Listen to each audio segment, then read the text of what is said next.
kesibukan. Ini harusnya istirahat malam minggu, ya. Namun demi kebersamaan, karena waktu yang datang silaturahmi di antara kita, maka Bapak Ibu tetap hadir di sini menghadiri acara pembukaan kantor kami. Kami berharap kepada Bapak Ibu semuanya, ya, doakanlah kami semoga kantor ini membawa berkah, ya, lancar, pelaksananya sukses dalam menangani permasalahan-permasalahan hukum sesuai dengan tupoksi seorang advokat, berikan jasa hukum yang lebih ahlinya lagi.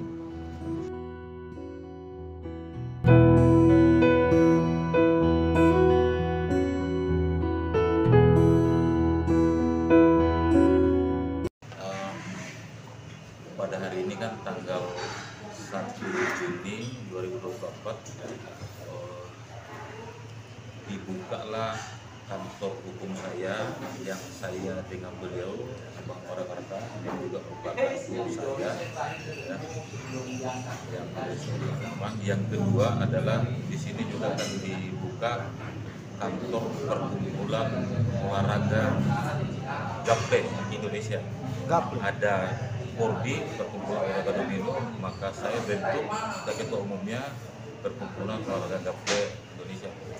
Jadi di sini nanti akan berkantor dua, yang di lantai bawah ini adalah kantor saya dengan Bang Warakarta untuk hukum, dan di lantai 3 nanti akan ada sekretariat Pordi perkumpulan olahraga Gaple Indonesia. Itulah agenda kita.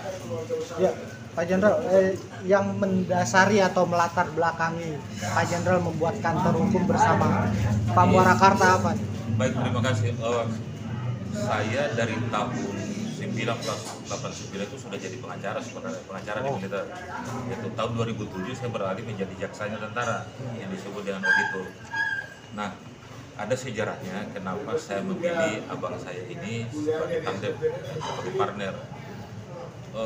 Ketika saya menjadi kepala auditor militer tinggi 2 Jakarta, kalau di sipil itu namanya Kajatinya. Nah, beliau pernah ke kantor saya berdiskusi. Nah, beliau juga saya pantau sering menjadi narasumber. Maka itulah pertimbangan saya kenapa saya harus memilih orang yang jauh lebih pengalaman, lebih pintar daripada saya, karena saya baru belajar lagi dan itu. Jadi dasarnya kenapa sampai saya pilih abangku ini, karena beliau itu sangat pengalaman, beliau juga akademisi, sehingga bisa dianggap mampu lah untuk bimbing sana. Jadi dasarnya kenapa sampai saya harus memilih beliau. Nah, kalau Pak Warakarta sendiri sampai menerima ajakan dari beliau gimana? Ya, saya pikir ini satu terobosan ya. Saya bisa bermitra, ya, bisa berpartner dengan mantan militer ya, lagi dengan pangkat Brigjen Purnawirawan yang penuh pengalaman, dan kerjanya pun nggak main-main karena opmil ya. Sesuai itu beliau juga jadi salah satu direktur di Kejaksaan Agung, sehingga banyak hal-hal yang memang saya bicarakan dengan Pak Edi Imran ya, untuk kedepannya kalau kita mendirikan kantor itu seperti apa, mau kemana dan untuk apa. Nah, sekarang kan kita banyak kan, kita tahu semua kantor lawyer di mana-mana kan banyak, tapi yang berkualitas itu kan bisa dihitung dengan jari kan. Nah, kita tidak akan menjadi pengacara yang memang, atau tidak akan menjadi pengacara yang memang tidak mempunyai kredibilitas yang tinggi ya. Kita tetap punya harga diri dan kita tetap tegak lurus atas bagaimana hukum ini memang berjalan sesuai dengan aturan. Ya. Kan kita banyak sekarang kita dengar juga oknum pada jual beli pasal kan, mau di penyidikan, mau di oknum kejaksaan maupun di pengadilan. Nah, inilah yang saya tandem dengan Pak Edi Imran, karena beliau mantan Okmil dan Kejagung, ya itulah yang kita mau coba bisa memang melakukan terobosan dengan rule of the game. Pak Jenderal sendiri, dari kacamata Pak Jenderal, melihat sekarang hukum di Indonesia, no viral, no justice. Nah, ini gimana tanggapannya Pak Jenderal? Gini, saya ini Aparat penegak hukum saya pernah akademisi, dosen akapri juga, dosen SUPA, dan juga sekaligus sebagai praktisi hukum.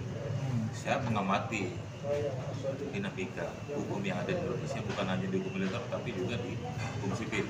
Nah, kenapa saya tertarik untuk ke kantor hukum bersama beliau? Karena saya melihat ini yang bisa dikatakan carut marut penegakan hukum. Ya, kita akan mencoba untuk betul-betul menegakkan hukum seperti yang beliau tadi, sesuai dengan koridor, sesuai dengan aturan-aturan hukum yang ada. Ya, kita harus menegakkan. Selain itu begini, selain saya sebagai pengacara, saya juga adalah pembina dari Gerakan Nasional Pengawasan Tindak Pidana Korupsi. Jadi kita juga menerima aduan-aduan masyarakat, dan kalau cukup bukti, pasti kita tidak lanjuti. Jadi selain nanti sebagai pengacara dengan beliau, saya juga ada tugas lain, yaitu sebagai Gerakan Nasional Pengawasan se-Indonesia itu. Jadi misalnya ada laporan kepada kita, ada indikasi keterlibatan siapapun yang terlibat dalam korupsi, maka kami akan bertindak begitu. Jadi nanti ada dua tugas saya. Jadi kalau ditanyakan tadi bagaimana kondisi hukum di Indonesia, bisa dikatakan parah, sangat parah. Ya. Untuk saat ini berarti banyak. Ya, segalanya. Ya. Mungkin udah turun dari titik ya, nadir. titik nadir itu. Jadi itulah yang coba kita dengan beliau nanti. Mudah-mudahan lah kita menegakkan hukum di Indonesia ini secara baik dan benar. Pak Jenderal.